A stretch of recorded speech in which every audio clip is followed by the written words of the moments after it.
Welcome back to another Tutorial Tuesday. Today we're going to be taking a look at tire pressures. We'll explain what they impact and how you can change them to optimize your sim racing. We're also going to analyze the effects of different tire pressures with the Track Titan platform, where you can analyze your own driving for free and get a couple of extra insights if you sign up using code PRESSURE. Changing the tire pressures is one of the most impactful setup changes you can make in sim racing and in real life.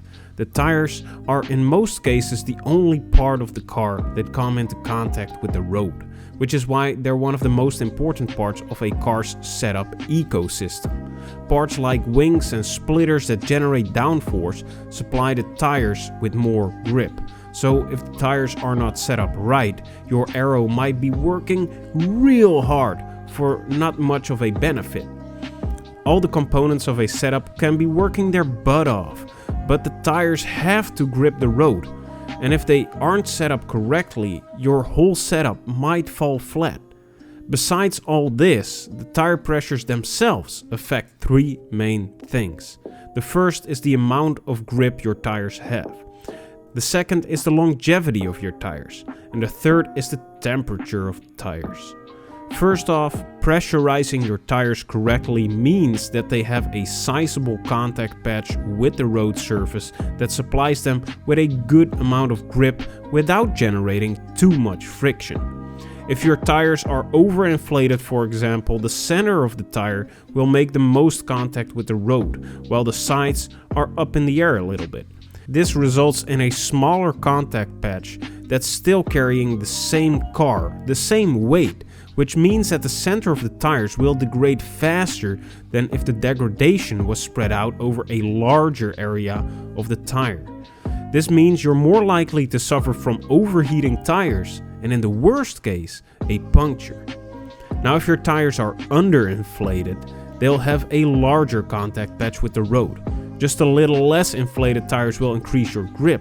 The lower pressure enables more twisting and therefore a larger contact patch, and the movement of the tire heats it up as well. But if you take this too far, your tires will slow you down because they generate a lot of friction with the road. Underinflated tires will also experience more degradation on the edges, also leading to a shorter lifespan. Now that we know how the tires impact the performance of your car, how can we change them to best serve our sim racing? The first thing we want to make sure is that our setup doesn't have majorly under or overinflated tires. So we have to drive a couple of laps to get some heat in the tires. And while driving, we also want to make a mental note if the car feels grippy enough or it maybe feels a little bit too sluggish. In ACC, we can see our tire temperatures and inflatedness when driving on the heads-up display. If all the parts of the tires are green, then they're heated up nicely. Blue means that they're cold and red means that they're too hot. All the parts of the tire are also nicely displayed on the HUD, so we can easily check out how they are inflated. If the middle part is smaller than the outside, then the tire is underinflated. And if the middle is larger than the outsides, the tire is overinflated. So we're aiming for all parts of the tire to be the same size when they're heated up nicely, so we get the most grip out of the tire as possible. After a couple of laps, our tires should be nice and green, and hopefully the outsides and middle parts are all of equal size. If this is not the case, increase the PSI a little bit if they're underinflated, so if the outsides are larger, and decrease the PSI a little bit if the middle is larger.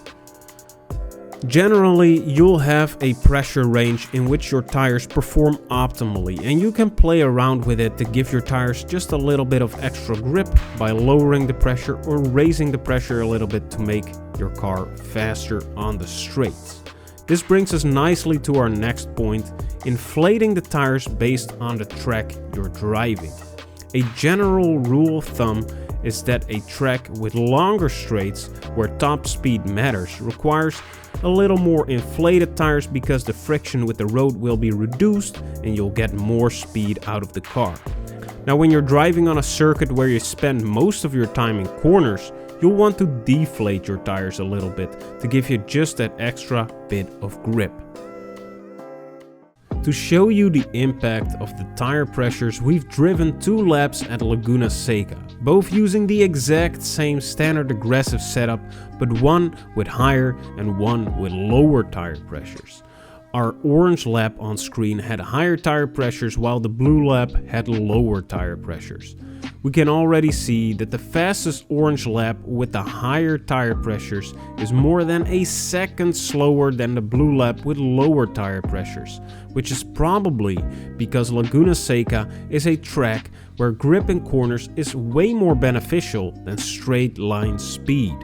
A great example of a corner where this difference can clearly be seen is in segment 4. The orange car with the overinflated tires has to slow down a lot more to be able to turn the same amount as the blue car because of that lack of grip. Segment 7 is another combination of corners where we can see how much of a difference tire pressures can make when it comes to keeping up the minimum speed. The blue lap can maintain much higher minimum speeds through some of these corners because of that extra grip the lower tire pressures provide.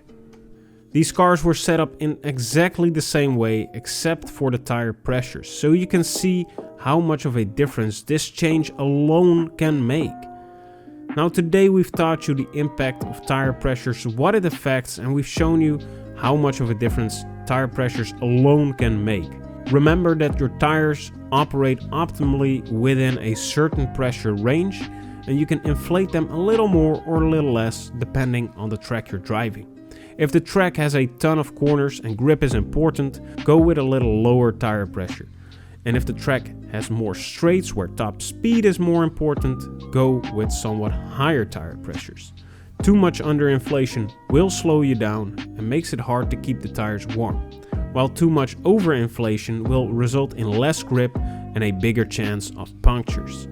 We hope you've learned something from this video. Let us know if you did, and we hope to see you in the next one.